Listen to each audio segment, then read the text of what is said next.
C'est hier qu'on présentait à la presse le Festival de Cannes, la prochaine édition. Il y en a plein les pages, là? Oui, il y en a plein le Figaro, en tout cas, avec ce titre qui m'a interpellé. Le Festival de Cannes marche à l'ombre. Alors apparemment, le Figaro se désole que la compétition officielle n'accueille pas de grands réalisateurs comme Jacques Audiard ou Paolo Sorrentino.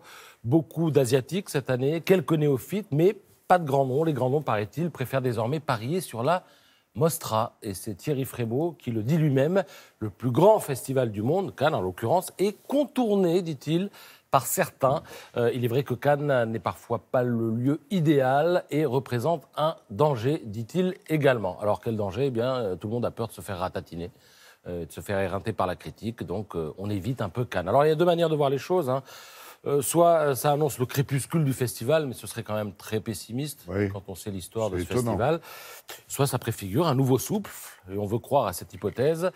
On ouvre les portes et les fenêtres à des gens qui n'étaient jamais venus à Cannes, dit Frémaux, le patron du festival, et il doit bien y avoir quand même quelques talents dans le tas, se dit-on. Je rappelle que le coup d'envoi, c'est le 8 mai. En Espagne, une polémique à propos de Guernica, le célèbre tableau de Picasso. Alors, Guernica n'aurait rien à voir avec Guernica. Je rappelle que Guernica, initialement, ça raconte le bombardement d'un village espagnol par la Légion Condor en 1937. Ça préfigurait ce qui allait se passer ensuite en Europe dans les années qui allaient suivre. Eh bien, pas du tout, dit un historien. Ça reflète la vie de l'artiste. C'est un prof d'histoire espagnol qui parle comme ça, et c'est pas n'importe qui. José María Juan Rams, nous on le connaît pas, mais je peux vous dire que de l'autre côté des Pyrénées, ils le connaissent. Alors, quand on regarde le tableau Guernica, si on le voit réapparaître, le taureau représenterait Picasso lui-même, le cheval, ce serait son épouse, la femme à la lampe, ce serait la mère de Picasso, la Madone qui est avec l'enfant, ce serait la maîtresse de Picasso, et le guerrier gisant sur le sol avec à ses pieds un glaive brisé, ce serait un de ses amis, et le glaive représenterait son impuissance. Ce serait tout simplement, Guernica, un portrait de famille, d'après cet historien espagnol. Alors, je vous laisse imaginer la polémique en Espagne.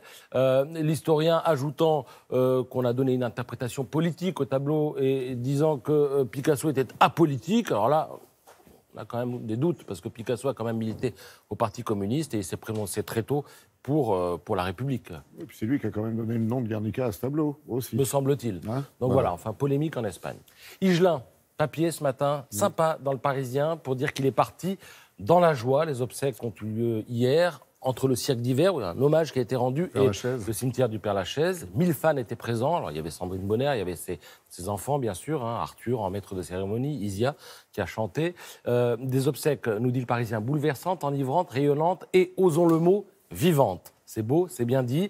Et ces funérailles joyeuses, elles ont un petit écho. Vous le trouverez dans Paris Match en images. Regardez, on va terminer là-dessus.